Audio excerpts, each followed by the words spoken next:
Okay, Kentor, my friend, I think we are recording this now. I'm super glad that you have taken some time out from your busy night owl schedule to do this interview. What time is it right now in LA? It is almost 2 a.m. Almost Close 2 to 2 a.m. a.m. Okay, great. Yeah. I really appreciate you taking time out at 2 a.m. For everyone who's watching this interview, let me first do an introduction to Kentor, aka Kenton McDougall, my good friend from Los Angeles, California. Kentor is a pioneering martial flow artist. He is also an entrepreneur. He, I think, has started a new entity called Passion Driven Industries, which we will be talking about very soon. And in general, he's someone who's helped me personally learn quite a lot about the artist struggle and how to spiritually and mentally stay inspired on a long journey. For example, this film, which has been about 2 years now, to manifest visions that you believe in, right? So Crazy. I think, Kenton, obviously, I'm very grateful to have crossed paths with you. In fact, you were the first person who decided to wholeheartedly support this project, and I will forever be grateful for your good intentions for this project. So, It's been a fun ride, man. It's been an awesome ride, and I'm just the longer that goes by, the more that I'm really grateful that we're doing this, man. Because I think this is really cool. yeah, and so I think for the audiences today, I think we should definitely start off with the martial flow aspect of Kenton and a very quick introduction to. I know we've done some interviews in the past, Right, but right. if we could do a quick recap of how it all started for you, the fascination with nunchucks and fire, because that obviously is like a key component of your identity at this point. Definitely, definitely. I mean, it was a lot of being a nerd. I would say that growing up doing karate, but also watching like a lot of Bruce Lee films when I was a kid and Dragon Ball Z. And martial flow is one of those things that kind of was created in my imagination when I was a kid. You know, I would disappear to this place where I was like Goku and this character would build.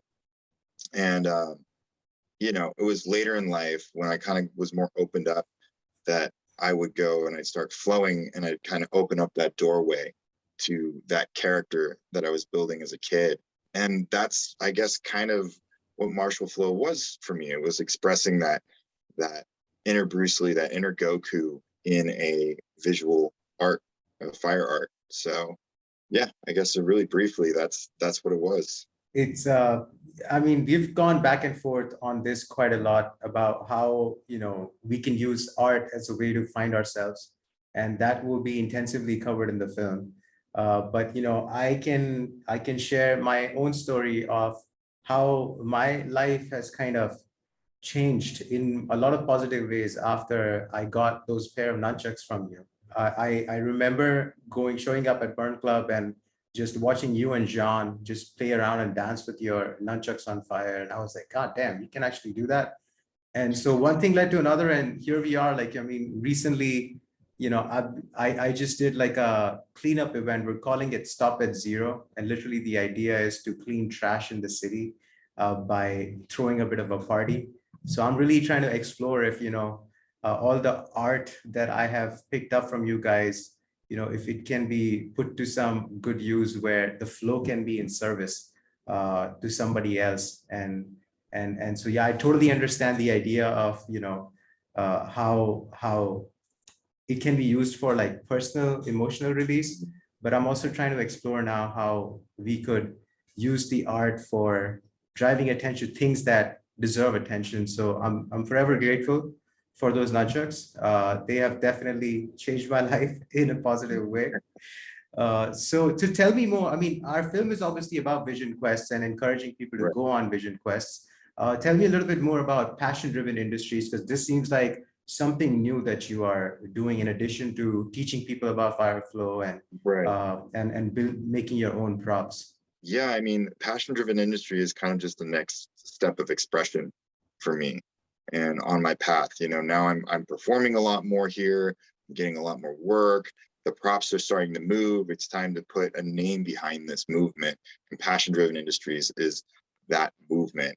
It's going to be the props for one, entertainment for another, fire gear, just pretty much everything you need in order to start doing this. You know, this is a weird thing, but it's a thing that I think is very useful to people, to help them find themselves and express themselves. Like you just told me how it's kind of changed your life. Man, it's changed my life a lot. I don't know what I'd be doing if I wasn't doing this. So it's a doorway and a business to the next level. You know, however I can help bring people to this, however I can make the props for them, the entertainment side. I'm working with a pyrotechnician and my good buddy Cam, and we've got flamethrowers and craziness, and we want to take the entertainment side to the next level. So it's a passion-based brand, plain and simple. It's the next step. I'm gonna be honest, I don't got it all figured out, but it's been a really fun process so far. Yeah, lots more to come from that. That's what 2022 is going to be all about, pretty much, is building and kind of finding out what Passion-Driven Industries really is all about. And that's something that's very relatable to me, right? Because even with Spice Tech, we kind of have like a bit of an idea about what this entity can be and should be. And a lot of it is just, vision alignment with all the people that we're working with, including yourself, and just trying to find a sustainable path to keep doing things that can, sustain the company and this journey overall. It's kind of like figuring out yourself while you're figuring out the identity of this entity you're creating. Yep. Right. It's crazy, man. It's the only way to live for me now. You know, I'm about to quit my day job, which I really haven't needed or anything, but I'm kind of going all in. I'm just figuring out that this is going to be the best way for me to live. I'm going to be able to accomplish the most and bring what I love to more people, and I'm just going to be all about it, and I like I said, I don't know where it's going, man, but it's going to be a fun journey, that's for sure. So a lot of times in my journey, I have had moments where I felt like, okay, all right, I think I should just give up on this idea of making this film and go find a job. I used to work in tech, and Right. and there I will not lie. There have been moments where I felt like, okay, this is it. I mean, this requires way too much effort, and I don't know if I'm cut out for it. And maybe it's just better off that I go find myself a job. And a lot of people have also given me this idea that, I think it would be better off if you find a job and you keep doing this.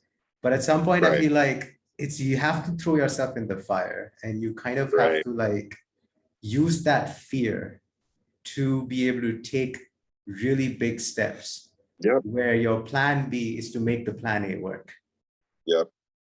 I'm not sure if a lot of people can relate with what I'm trying to say right now, but maybe they just think I'm crazy. But yeah, I tell think me more about this. that's how you make things happen, bro, is you have to go all in. The people that I've seen that become successful were successful because they had to be successful. There was no other option. So, I mean, mad respect for you to keep on keeping on and waking up some mornings not knowing like what the next step is, but going through the day knowing that you're going to figure it out. That's admirable, in my opinion. So, good work, man. It's coming together. I can see it. I mean, I'm really hoping that, every time this quitting your day job thing comes up, I just feel like I think all we really want is to be able to define a vision that other people believe in. And it definitely gives a lot of meaning and purpose to our lives, where we get a chance to completely and truly express ourselves. Like you just said, 2022 is going to be about defining and taking action on the passion-driven industries vision and roadmap. Something Definitely. I find very exciting. It sounds like you want to do like events as well as part of it, and just basically throw like amazing ragers with amazing performances, right? That wasn't originally part of the plan, but as the business grows and as I make more profit, I feel like throwing parties that are sponsored by the brand to kind of give back to my community is something that I want to do. I don't know. I got 2 locations now down here where I can pretty much do it, and I can do it good, kind of thing. So yeah, I mean, that's kind of like one of my promises to the people around me is like, hey, as this thing thrives and as we start to make money, like I'm going to throw some really dope parties with pyrotechnics and crazy stuff and getting awesome content. And that's how we're going to help promote this and make it bigger. So yeah, that's definitely gonna be a part of it. I feel like the Ragers definitely sound very exciting. If I may take the liberty to propose an idea to you, and it's something Talk you to me. can consider, and if it sounds great, we can try to pull this off. So as the idea comes to me right now from the ether, we are, like I told you earlier, doing this campaign called Stop at Zero in my hometown. You know, I'm a technologist and I love mixing realities with technology. And I obviously would love to have you perform as part of Passion Driven Industries as part of this event. So the idea, I think, is something I floated by you, but I'm going to just repeat it again, just so that our audiences can also get a little excited about it. Next time we do this, we are planning to take a very passionate crew who are all about raging and cleaning trash up from the city. And we basically want to put a projector up with like a stream of Della's music or Rusik's music or Jesta's music, something really high energy that gets people going, you know, to clean the trash up. And I would love to have some performances, 5 performances from Passion Driven Industries, and hopefully that will be you know, entertainment and art, not just just for the sake of entertainment, but you know, Right. party with a purpose, Definitely. and hopefully something that people over there in Los Angeles, California, as well as Jodhpur, can both enjoy together. The future would be that we have like crazy technology like 3D projectors where Kenton just shows up and is performing live using 5G. I mean, that would be the ultimate vision of like I mean, we could just straight live stream one of the Passion Driven Industries parties onto a projector, and it's like we're uh-huh. partying together. You guys are partying in the streets, and then we're throwing the party, and we're doing it. Just it'd be like a. I mean, I don't know. Time zones might be a little weird, but we can figure it out. We can make something like that happen. I That would be think cool. I'm glad that your first instinct is that it will be cool, because the way that I imagine the next step is just like a projector and a music playing, and you know, we can try to figure out like a live stream Zoom where you can actually Right. interact with some people over there. But slowly and steadily, as we Right. define the vision of this cross mixed reality parties, I mean, I'm all about immersion in good ways, in meaningful ways into each Definitely. other's lives. Like, I'm really hoping that, you know, technologies like VR and AR and will lead to like a world where we would have so much trust with each other that these geopolitical boundaries will go away, and you know, we'll be living in a more of a open border world, you know, world without borders, where at least productive people who Right. are working hard and want to create value can easily explore the world without the worry of visas and without the worry of things It'd be that are stopping us from doing that right now. really beautiful, I think. I mean, that's how we learn about each other, and that's how we break down barriers and walls between one another, is by having conversations, by meeting people, by seeing the way that other people, you know, live and hearing their stories. That's what brings us together. So if you can do that virtually, where it's just like you hop in like some kind of chat room or some kind of whatever, and then you're there and I'm hanging out with your friends, and you know, you're hanging out with my friends, and we're all in the same world, and we're listening to music, maybe playing fire nunchucks or something like that. It would be cool. It's a cool idea, man. I The like it. fire nunchucks is a must. Yeah. Otherwise, it's a deal breaker. So yeah, I mean, XR tech was, you know, we were kind of getting it in the part of the conversation where I'm just basically trying to talk about all the things that Spice Tech is fascinated by. A lot of this Right. stems from like my own experiences of interacting with artists and entrepreneurs in Los Angeles. And I know for one, like, you know, talking about exploring worlds, physical worlds by removing these geopolitical boundaries. But, you know, one thing that was like one of the biggest fascinations I had about just exploring the world in general and exploring this universe was, you know, my interaction with psychedelic artists and ravers and just the whole psychedelic culture. We go back and forth on the creative team to really like talk, like decide if we want to touch on this theme at all, right? Because I Right. think a lot of people are still trying to like gain understanding of what these substances are and if they have any relevance to society. But Right. me for one, having interacted with people in California and having spent time with people that I respect and admire, and understanding their left-leaning opinions on psychedelics and its relevance as part of self-expression, mental health, all those things, Right. just makes me want to talk about it with you, man. Because I know for one that Definitely. you have been, if not an evangelist, you've been someone who's been vulnerable with your opinions on this subject. So, Right. I'm just trying to think of what at this point in your life, what is the relevance of psychedelics in society, and how has it influenced you to the extent that you've found it meaningful to share with people? I mean, my first mushroom trip was when I learned that I could paint. Like after my first mushroom trip is when I started painting and making the flower of life. Like it opened me up to the point where I'd never even thought of painting.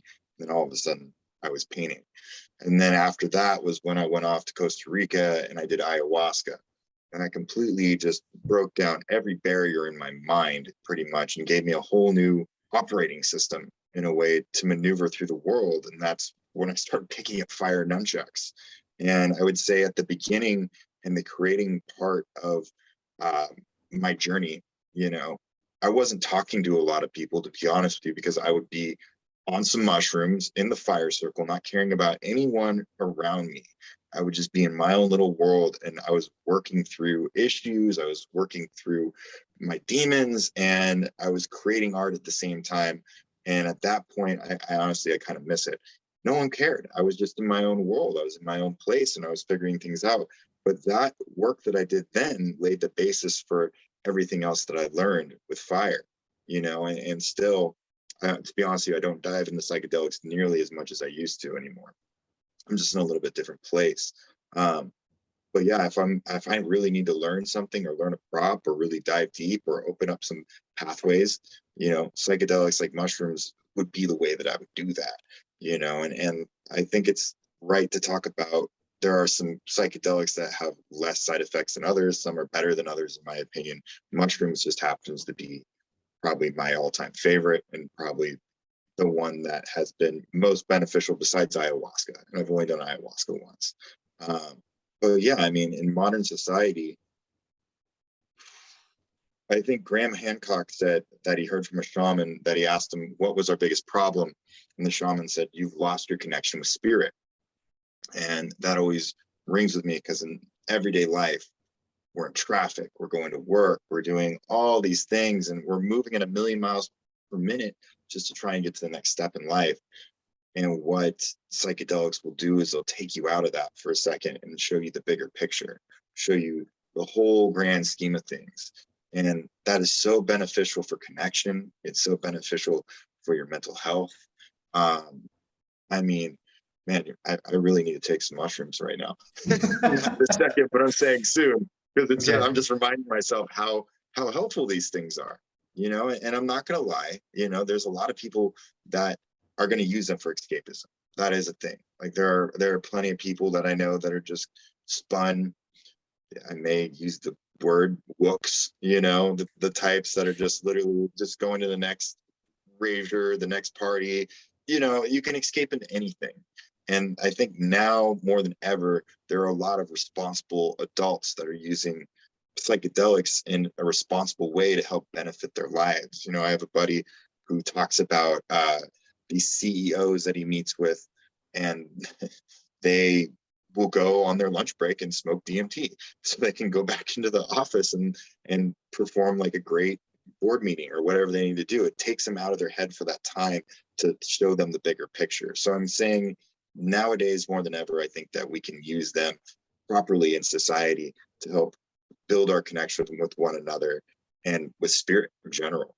So I am a proponent for psychedelics. Yes, I love mushrooms. They've done a lot of amazing things for me. It's always a bit complicated to describe the experience to people. It's one of those things that I suppose that people have to try in a controlled setting where they can sort of, you know, really understand the value of it all. I mean, I personally have only dabbled with psychedelics out of curiosity, and for similar reasons like you, like, you know, people who were practicing psychedelics around me gave me very similar reasons that it's going to help you sort of get rid of the noise, if you will, and just help you just introspect a little bit. So I don't think personally like I've changed as a human being because of the few psychedelic experiences I've had, but I can attest to the fact that they've always given me an opportunity to step back and just think about things that I normally wouldn't think about. And just, you Right. know, and it all boils down to love, I guess, love for my family and love for, you know, my friends, and the connection aspect of it I think is definitely true. But I personally like, I mean, there's obviously a lot of research going on at Johns Hopkins. Uh, Yes, I was going to bring that up. That's yeah, crazy. yeah, because I mean, my uncle, he was diagnosed with brain cancer. Unfortunately, he passed away, and I mean,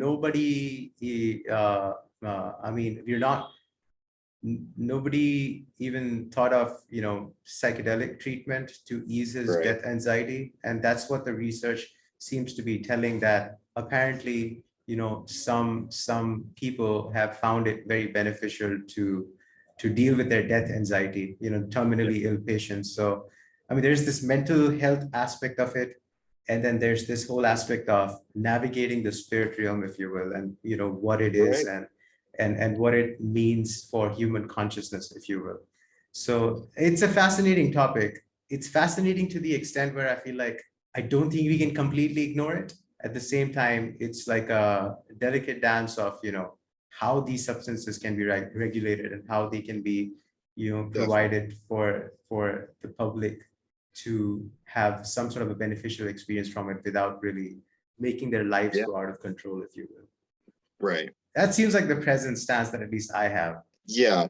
I mean, when we're talking about, I always just go back to mushrooms because mushrooms, in my opinion, is the perfect psychedelic, and it's the safest. It's just, it's great. But the thing with like microdosing mushrooms and with using mushrooms, what they're finding for cognitive function is that you make 1,000 times more neurological connections when you use something like that.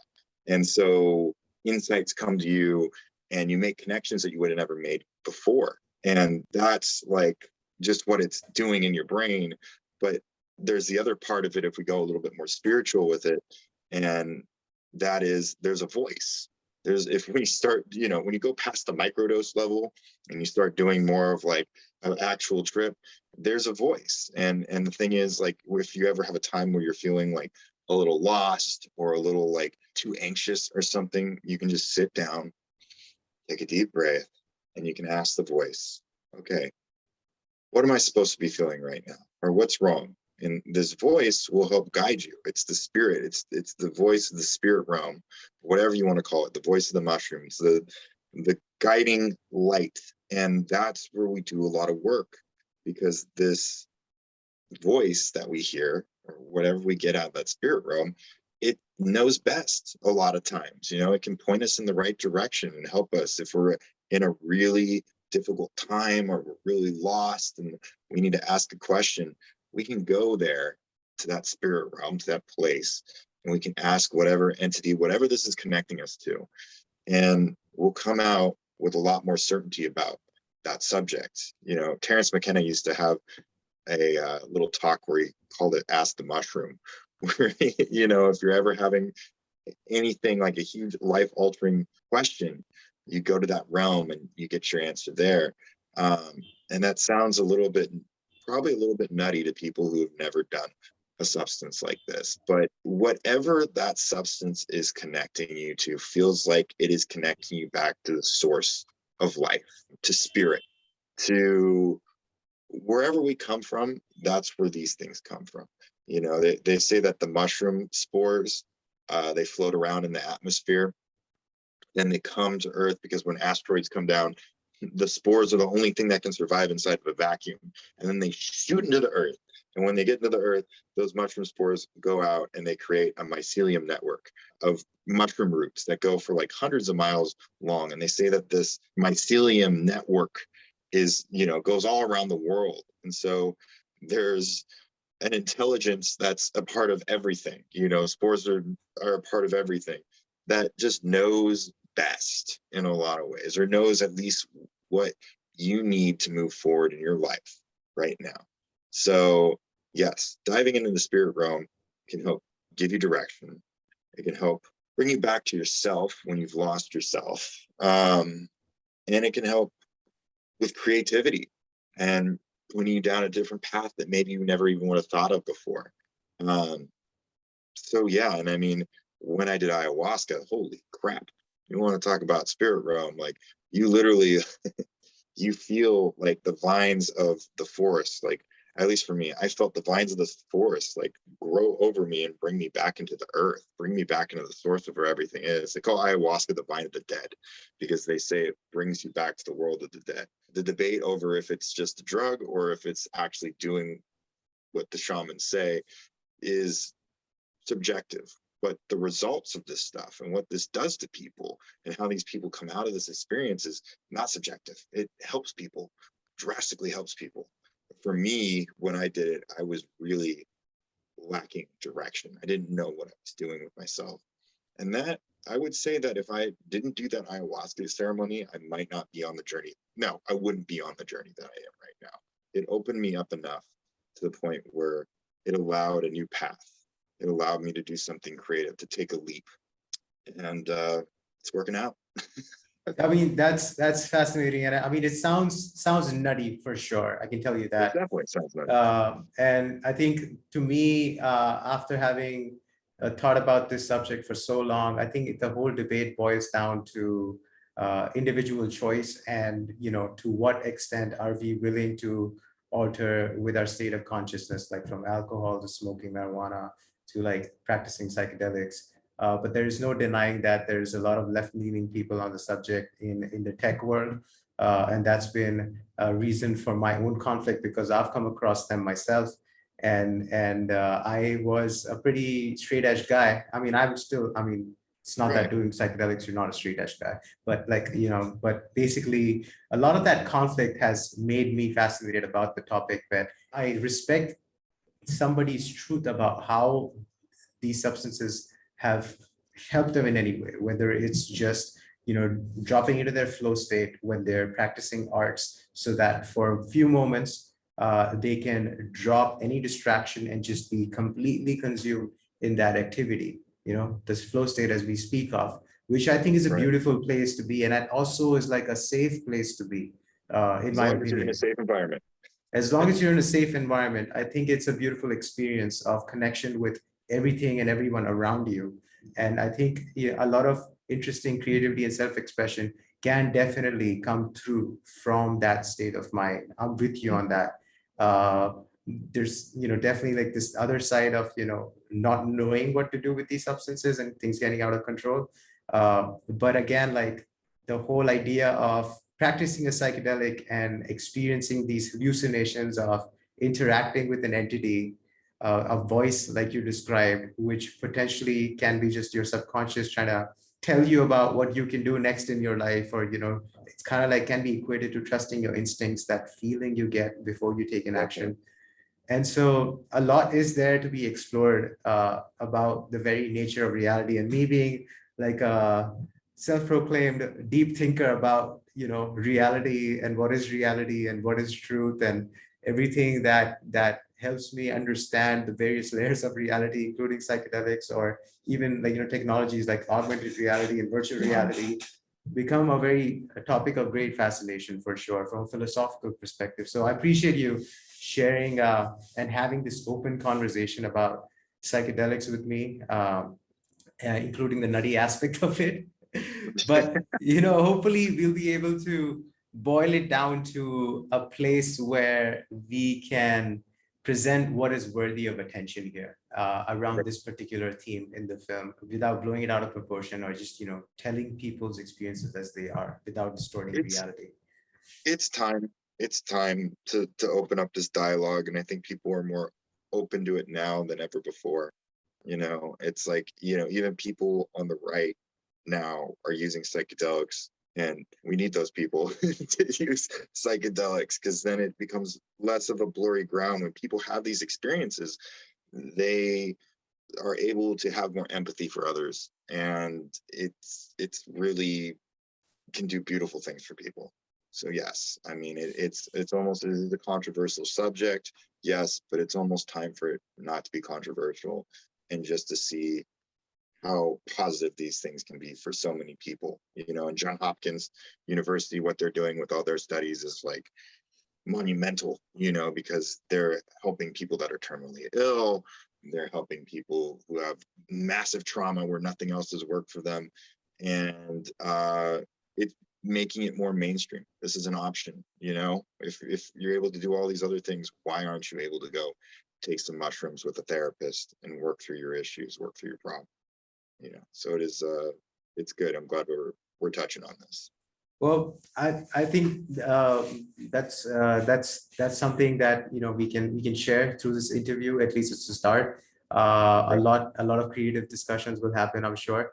But I'm really just outside of just this. I'm just really fascinated and very excited about sharing all artists' stories that are helping make this film. It's definitely about self-expression and the pursuit of finding your voice while chasing a vision quest. That's what the film is about, and that is what motivated me the most, is the fact that sometimes you reach out to me and say, hey, yeah, things are really shaping up, or someone else reaches out. It's just really the power of community and this common goal and belief we have that something positive will happen, a path will emerge where we can get to the final cut. So I'm very hopeful that we will get to final cut and it will be a film worthy of attention. I hope you like what's happened so far, and I hope you would continue to support our project. Yeah, man, it's been a beautiful ride for sure.